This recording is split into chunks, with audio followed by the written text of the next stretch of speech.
Is this just part of an ongoing effort in order to clean up its image along with its rebranding as well?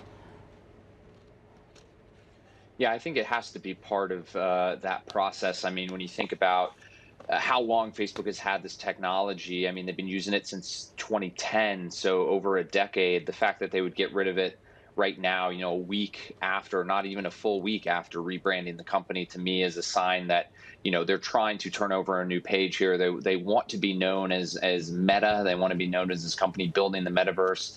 That comes with all kinds of privacy issues, and I think this is an opportunity for them to take one of the biggest ones, right, which is the use of facial recognition software, and put that aside and try to say, look, we're thinking about this in a responsible way. What else are they going to need to do potentially to get that critical buy-in from regulators, but also from users that have been doubtful about the platform? I don't know what they can do at this point because the reputation is really, so negative around Facebook. I think that nobody necessarily thinks of Facebook and says, "Oh, that's a company that, I trust with my data." And when you build something like the metaverse, right, you're offering them all kinds of stuff. You're offering them your name, your identity, your movements, right? You're going to be kind of in physical spaces in a virtual way. And I just think that this is a really tough hill for Facebook to climb at this point. I think the best thing that could happen would be for them to get other companies on board.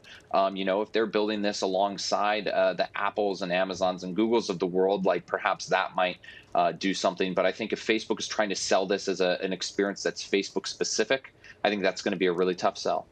Yeah, I mean, this facial technology, recognition technology has not been used only by Facebook, right? I mean, other companies have done it. What happens to the technology itself?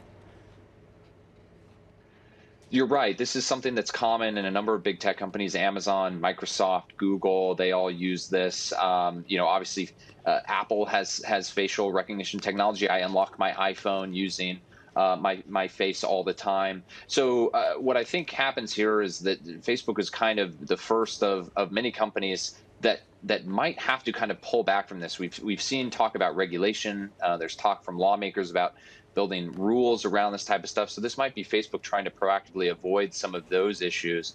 But the technology itself is not going away. So while Facebook will not use it for the social network, the company says, hey, we're still going to be building this technology, presumably for future use, presumably for the metaverse. And so, they're not abandoning the idea of it altogether. They're just simply saying, we're not going to use it for the Facebook social network anymore because of privacy issues, but we want to keep having a discussion around how we can use it in the future.